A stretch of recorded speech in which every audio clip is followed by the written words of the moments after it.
আসসালামু আলাইকুম, সবাই কেমন আছেন? আশা করি সবাই ভালো আছেন। যেহেতু আমি অল্প পরিসরে ব্রয়লার মুরগি পালন শুরু করছি। ১ম এ আমি আজকে যেহেতু ১০ দিনের ভিতরে আমি গাম্বুরা ভ্যাকসিনটি দিব। তো আমার মেয়ে রুকায়া দেখি মুরগির ঘরে এসে বসে আছে, আচার খাইতেছে। তো অনেক মিষ্টি, মিষ্টি কথা বলে। তো আমার মেয়ের জন্য সবাই দোয়া করবেন। এই যে হচ্ছে গাম্বুরা ভ্যাকসিন। গাম্বুরা ভ্যাকসিনের সাথে আমি পানিও কিনে নিয়েছি, যেহেতু এটা ৩০০ ডোজের একটা ভ্যাকসিন। তো দেখতেই পারতেছেন। তো ফ্রিজে থেকে আমি বরফ নিয়ে আসছি, যেহেতু মুরগিকে যখন আমি ভ্যাকসিনটা প্রয়োগ করবো তখন আমি হাতে একটু ঠান্ডা রাখার চেষ্টা করব তার জন্য।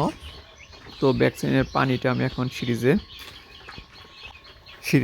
সব ভিডিও উঠাইতেছি করবো। ৩ মিলির মতন। তো এখন আমি দেখব ভ্যাকসিনটা ভালো আছে কিনা। তো এটাও একটা বোঝার একটা আছে। তো এই যে এখন যেহেতু পানি উঠেছি, তো সিরিজে এখন যদি ভ্যাকসিনটা ভালো থাকে অটোমেটিকটা সিরিজ থেকে টান দিয়ে নিয়ে যাবে। তো দেখতেই পারতেছেন ভ্যাকসিনটাও অনেক ভালো আছে। তো এখন যত তাড়াতাড়ি মুরগির বাচ্চা চোখে দেওয়া যায়, যারা অনেকগুলা মুরগি পালন করেন তারা তো চোখে এভাবে দিতে পারে না, তারা পানির মাধ্যমে খাইয়ে দেয়। তো আমি যেহেতু আমার ১০০ মুরগি, তো সময় লাগবে না, তাই আমি চোখে দেওয়ার চেষ্টা করব।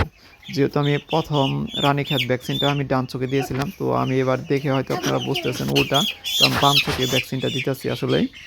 তো যেহেতু আমি নতুন, তাই এ বিষয়ে আমার খুব একটা অভিজ্ঞতা নাই। তো তারপরেও আমি খামারিদের কাছ থেকে শুনে শুনে সব কিছু করি। তো আরেকটা বিষয় যা বুঝতে পারলাম এই কয়েকদিনের ভিতরে মুরগি পালন করে, বা ব্রয়লার বাচ্চাগুলো যে পালতে হয় এগুলো সবসময় খেয়াল রাখতে হয়, পরিষ্কার পরিচ্ছন্নতা রাখতে হয়, সঠিক সময় খাবার দিতে হয়, পানির পাত্রগুলো ৩ থেকে দিনে ৩-৪ বার পরিবর্তন করতে হয়।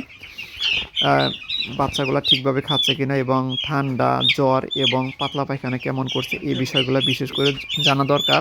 তো আমার মেয়েও যেহেতু আমার পাশে বসেছিল, তো বলতেছিল আমিও বাবা দিমু, তো আমি বলতেছিলাম বাবা তুমি দিতে পারবো না, তাড়াতাড়ি করে আমি দিতেছিলাম এবং একটু পর পর বরফে আমি হাত দিয়ে হাতটা ঠান্ডা করার চেষ্টা করতেছি আর ভ্যাকসিন দিতেছিলাম। তো ভালোই লাগতেছিল। তো আমার যেহেতু অল্প সময়ের ভিতরেই ভ্যাকসিনটা মোটামুটি কমপ্লিট হয়ে গেতেছিল, তো আমি আরেকটা ভ্যাকসিন দেবো যখন 16 থেকে 17 দিন, গাম্বুরা ভ্যাকসিন আরেকটা। তো তারপরে ইনশাল্লাহ হয়তো 21 থেকে 22 দিনের ভিতরে দেবো। তো ব্রয়লার মুরগি 35 দিনের ভিতরে হয়তো 4টা ভ্যাকসিন খুবই জরুরি। আরেকটা বিষয় হলো ভ্যাকসিনের দিন সন্ধ্যাবেলা ভ্যাকসিন করার চেষ্টা করবেন।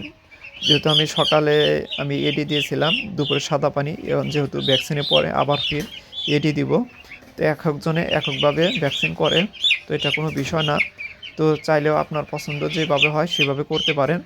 তো সবসময় একটা কথা বলে রাখি, এই ব্রয়লার মুরগি অল্প দিনে যা পালন করে আমার অভিজ্ঞতা হয়েছে সেটা হচ্ছে পরিচর্যায় মূল। তো যত পরিচর্যা করবেন তত আপনার বাচ্চা ভালো থাকবে।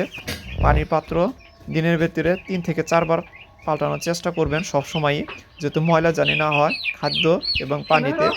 এই দুইটা জিনিস সবচেয়ে বেশি খেয়াল রাখবেন। তো সবাই ভালো থাকবেন, আবার দেখা হবে নতুন কোনো ভিডিওতে, সেই প্রত্যাশা হলো।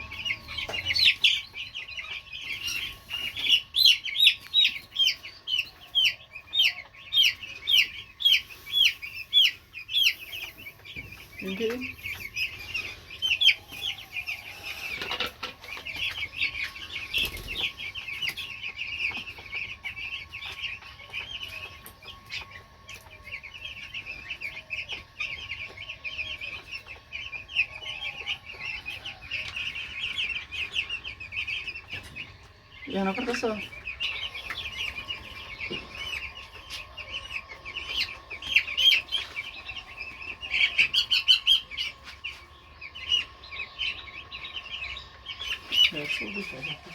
Jangan kalau gue ini